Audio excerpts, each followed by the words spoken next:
What is up, everybody? Welcome back to the Geek Pantheon. I am Eric, and today I wanted to go through kind of everything that we learned regarding the future of Dungeons and Dragons and giving my thoughts on some of the discourse that I'm hearing surrounding the information that we got, give my thoughts on it, my takes on the hot takes and whatnot, and let you all know where I think D&D is headed, where I would like to see it go, and where I'm kind of scared it might end up. So first and foremost, I've seen the comments and I hear you all.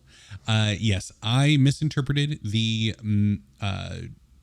mixed parentage rules as presented in the Character Origins Unearthed Arcana PDF.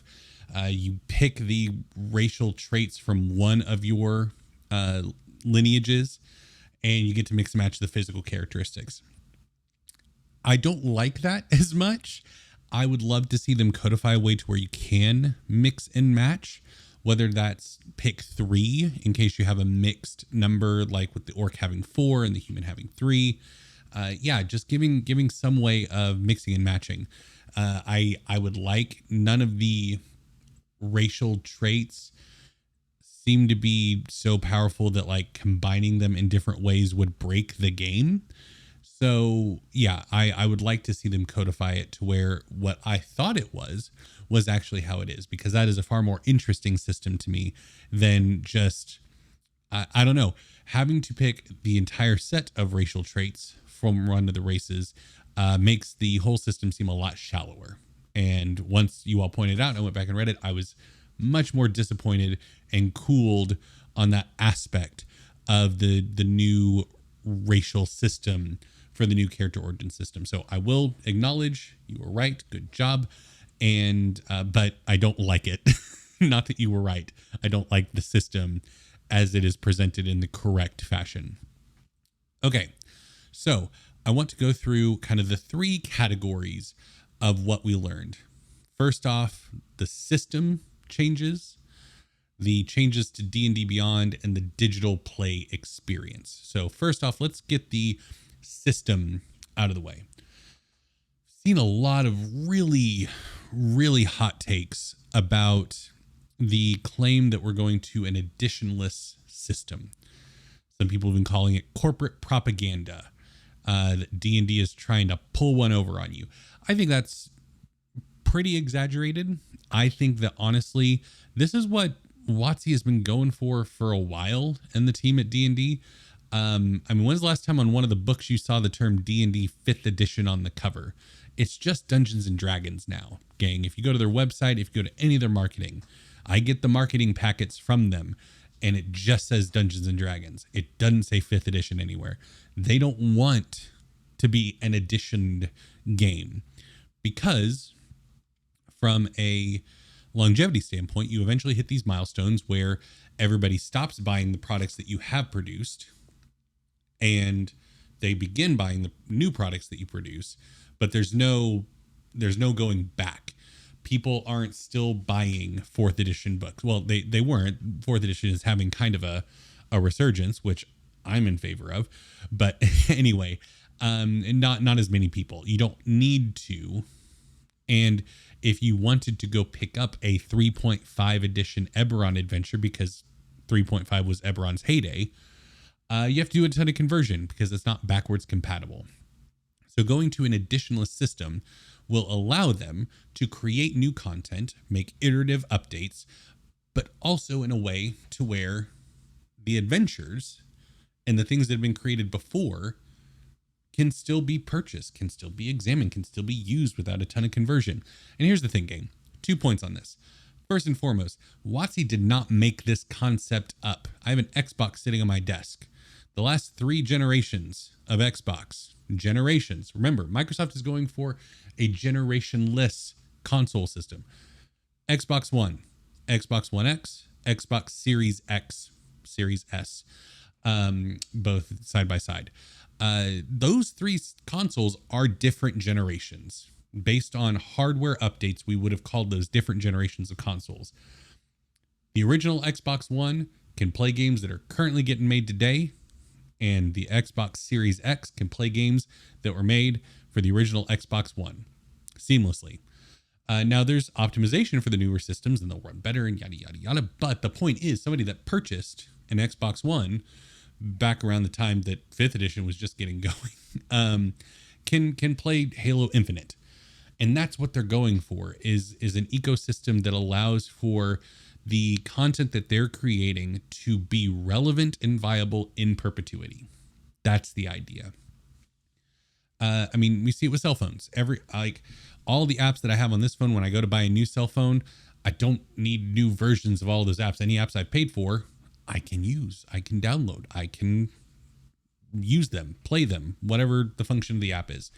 So this isn't a new concept, and people are acting like, because Wizards of the Coast is the first one, I guess, trying it in this industry, people are freaking out about it. And I don't think that's warranted, because we already see how the backwards compatibility could work with the character origins document. And we've already seen it with the officially published documentation, how backwards compatibility can work. Tasha's Cauldron of Everything fundamentally changed character creation in D&D. Fundamentally, by saying racial ability scores are no longer tied to what race you pick. You can pick one score that's +2 and one that's +1, or you can pick 3 scores at +1. Does not matter, whatever race. And you know what happened? Some people saw that rule change and embraced it and was like, this fits much more the type of game that I want to play at my table. So all my players are able to do this. Great. And other people went, I don't like that. In fact, some people very intensely in my comment section say it like ruined the game. But other people were like, I don't really care for that. I prefer having more codified, like mechanical reflections of the race that I picked for my character to be. And so you know what their table did? They kept using the rules that came out before Tasha's.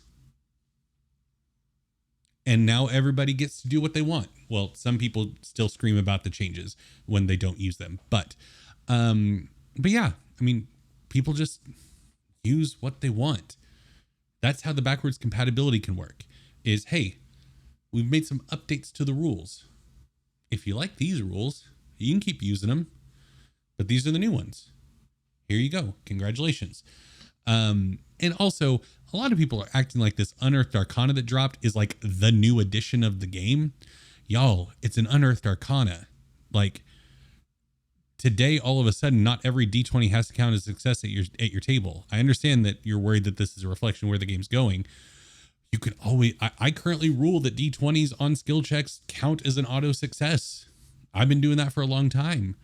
Just because WotC says, hey, now that's codified in the game doesn't mean you have to do it. People have been homebrewing the game for a while. But I think the additionalist system can work because the biggest thing that I think they want to keep viable are adventures. Hoard of the Dragon Queen, Descent into Avernus, Ghost of Saltmarsh, all these books that DMs can pick up to run for their players. As long as the monster design doesn't change dramatically, then those will continue to be viable. Additionally, what we will see, presumably, and this gets kind of into the next topic, as they continue to further leverage D&D Beyond as a potentially must use for a lot of dungeon masters, or a very nice to use, the monsters get updated automatically. Like the multiverse book came out and changed a bunch of the monsters, and guess what? They updated them in D&D Beyond.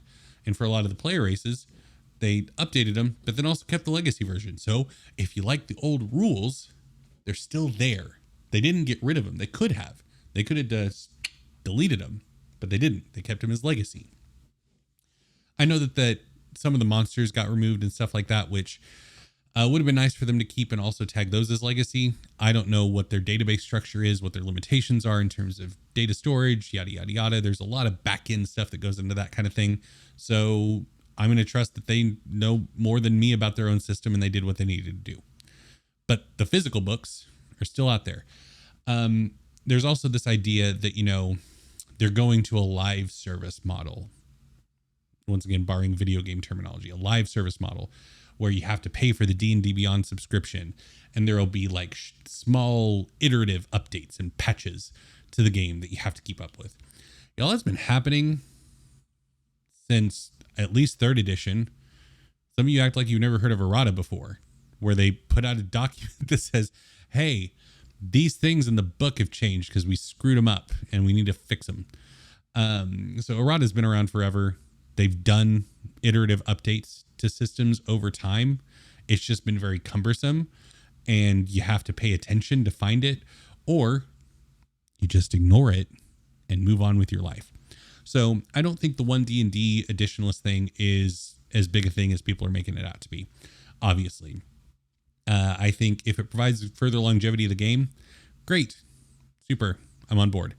Okay, D&D Beyond. As soon as the acquisition of Wizards of the Coast getting D&D Beyond was announced, and even before that, people have been clamoring for physical digital bundling of books. If I buy a physical book, I should get access to the digital version. Prior to the acquisition, that was a very silly sentiment to me because these are two different companies. So why would you get that? D&D Beyond has to make their money somehow. Now that it's all Wizards of the Coast, it's a much more viable thing, and they're doing it. The Dragonlance book, first book that's going to have the physical digital bundling, which I think is a good thing.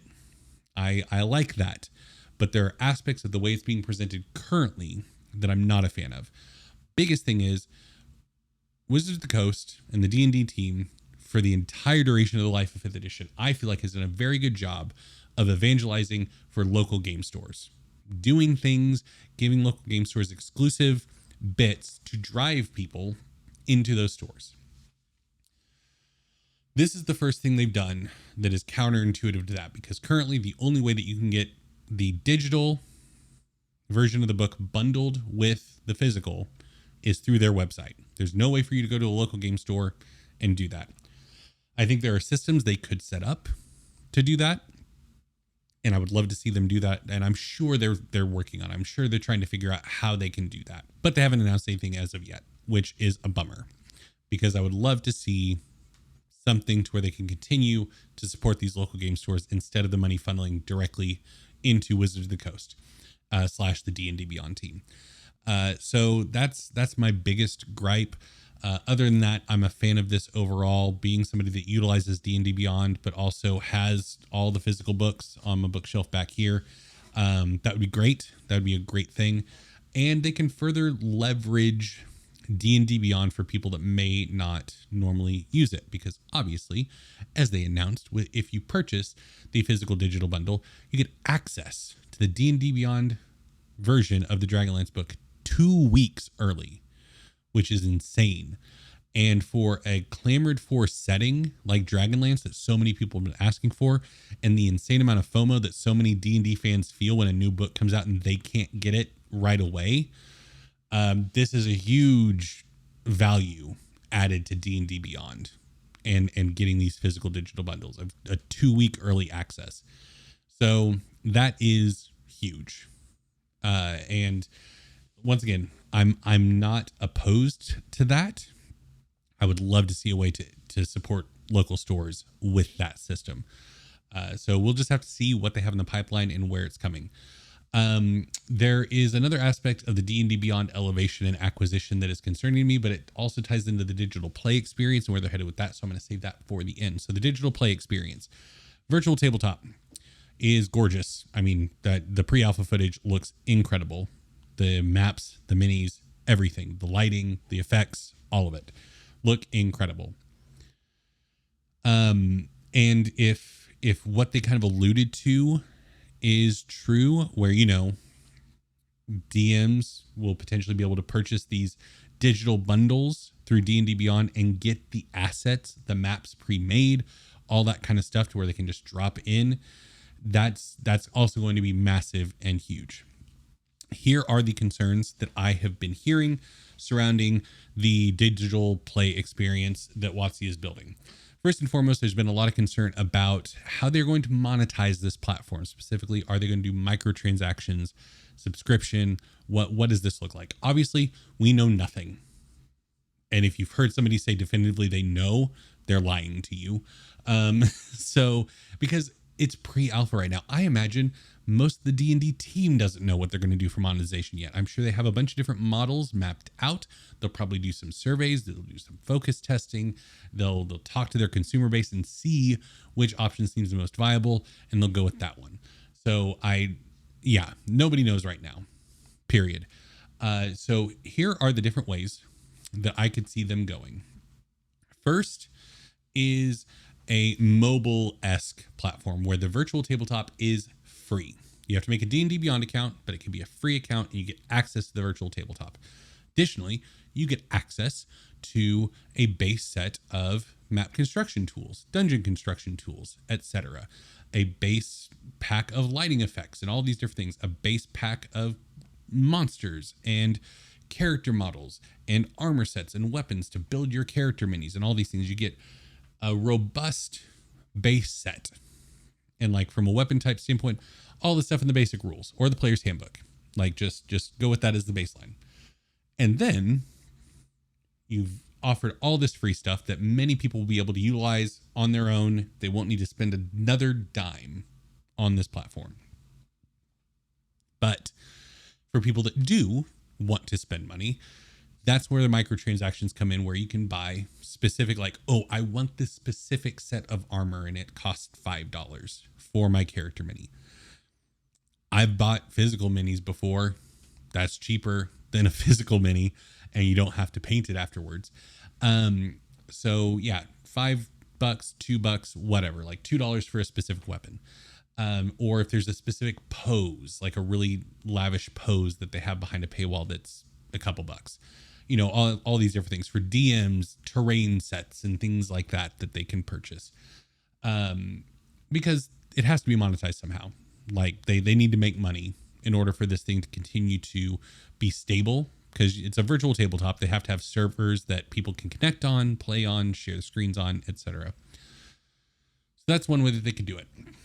Additionally, they could bundle things together as part of this, where, like, you know, there's like 7 different armor sets that are Spelljammer adventure and space themed. Like it's Spelljammer specific armor sets for characters. And let's say you love all of them and you want all of them. $20 for all of these that normally would have been $35 at $5 a pop. So you're getting a bit of a discount by purchasing all of them. Additionally, what you could do on top of this is if somebody purchases the book associated with that bundle. So if somebody purchased the Adventures in Space 3-book bundle on D&D Beyond or the physical digital bundle, then they get access to that included with their purchase. So they're still making money. What would have been a $20 purchase all of a sudden becomes a $40 purchase, but the player gets more in it, in exchange for their money, and they get the book at what they would have normally paid, but then they get these things for free as part of the virtual tabletop. So that I would personally, and everybody's gonna have a different opinion, this is just my opinion, I would personally be fine with that if it is totally free, and then there's additional optional monetization on top. No loot boxes, none of this like go into the game shop and buy in a cardboard box with like a handful of minis in it and you don't know what you're gonna get. No loot boxy gotcha type stuff. Transparent. I pay $5 for the specific thing that I want. I get the thing that I want and I'm happy. Same on the DM side with terrain sets, monster packs, all that kind of thing. Transparent. If it's not transparent, then I'm out totally with the monetization. Another option is a subscription-based model where there's already subscriptions for D&D Beyond. I pay for the hero tier, I think. Is that the highest one? Pay for whatever the game master tier is.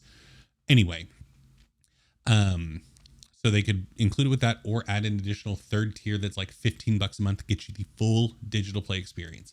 If they do that, then multiple things that I would want. A, it'd be shareable. Access to the virtual tabletop be shareable, just like the books are, where if I am the dungeon master and I'm paying for it, all my players can get access to my virtual tabletop because it's my table. I want my players at my table. Additionally, I would not want to see a heavy reliance on microtransactions, like full stop. If they wanted to so on the player character side, like player mini creation, I would just want everything accessible. Go full Hero Forge, like everything is available to everyone. And then if you wanted some additional monetization on top of that, or just a bit of, keeping things in reserve, then, certain, like the monster minis, certain terrain packs, certain dungeons, maybe you're tied to book purchases to where, as the dungeon master, if I want access to the Spelljammer bestiary monsters, then I either need to pay for that pack or I need to buy the book on my account, and then I get access to those minis. I think that'd be fine. But if there's a subscription attached to it, then I want far less microtransactions, if any. And obviously the last option is upfront one-time payment, 25, 30, 40 bucks. You get everything in perpetuity forever. So that's what I would like to see in terms of monetization. Once again, nobody knows what it's going to look like. Nobody knows that if there's going to be microtransactions, if there's going to be subscription, whatever. The other much more real red flag of all of this is it's very clear that Hasbro, WotC, D&D, they are creating a walled garden of content. They want you to come to their space to play D&D and not go anywhere else, not need to go anywhere else, is how they will frame it. Like, we have a one-stop shop. Why would you go anywhere else? So what does that mean for companies like Tailspire, Hero Forge, Roll20, Fantasy Grounds? Roll20 and Fantasy Grounds have an established player base that utilize their tools and are comfortable with it, so I think they'll be fine. But Tailspire is really new and is specifically going for the market that this new D&D virtual tabletop is also looking to provide, of like this highly rendered 3D space to play in, almost video game-esque. And Hero Forge is a mini creator. And say what you will about other tabletop RPG systems, I love so many of them. D&D 5th edition has the overwhelming market share. So it's difficult to say, well, other systems could support those companies. Now, we have until 2024, and if it has a buggy launch, the D&D digital play experience, there's every chance people will flock to Tailspire and be like, well, this is a reliable, stable option, so we're going to stick with this because we know how it works, we know how to use it, and it's integrated with Hero Forge, which I also know and understand how to use, so I'm just going to stick with that. So that might be what ends up happening.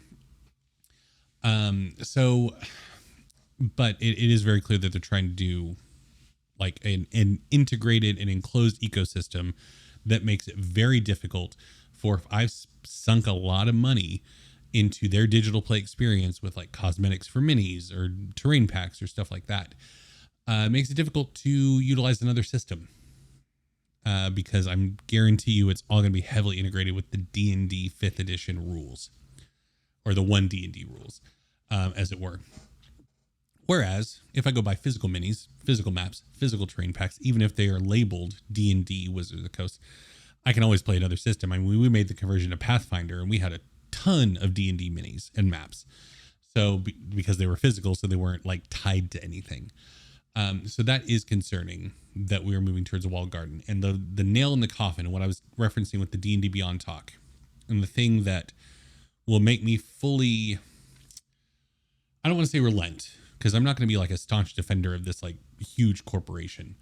I'm just expressing my thoughts on where the future of D&D is headed. But right now, we have Drive-Thru RPG and the DMs Guild, which both owned by the same company, which give an outlet towards other systems. DMs Guild specifically with older editions of D&D, which can then lead to like Pathfinder. And then Drive-Thru RPG, which hosts a ton of D&D 5th edition third-party content that just has full-on other systems. Call of Cthulhu, Genesis, etc. Star Wars RPG. Well, no, not the Star Wars RPG, because they can't have digital stuff of their books. But that's a whole other tangent. But it provides this outlet towards other systems and a ton of indie systems that are wonderful and great, a ton of microsystems. And that valve out into the rest of the industry is kind of the last bastion that people that enjoy D&D can say, like, there's a possibility of a rising tide raising all ships. But if they decide to move all the third-party content into D&D Beyond, and integrate it there, then we'll have a big problem with a truly closed ecosystem where there's not even visibility to other systems available to players that get brought in because of D&D, because of a wealth of media that features and celebrates this system. And so yeah, that is my biggest concern, is that Hasbro and WotC, I'm not willing to say the D&D team themselves, because I've seen enough instances of members of that team discussing their love for tabletop role playing as a whole and mentioning playing a wide variety of systems. And so I don't want to believe, and I genuinely don't think that the D&D specific teams want to cut the rest of the industry off from their player base. I fully believe that their bosses and their bosses and all the Hasbro people want that. They obviously do. And that's my biggest fear with all of this. I really like what I see from 1D&D as a system update. I am excited to see what they can do to continue to support local game stores with the physical digital bundles. And I'm interested to see how they try to provide a vibrant and reliable virtual system for people to play no matter where they are. So anyway, hope you enjoyed this video. Let me know what your thoughts are down below. Do you think I'm crazy and totally off base, or do you kind of agree with what I think? Or do you have some other thoughts on the future of D&D? Let me know down below. Thank you all so much for watching, and I will see you next time.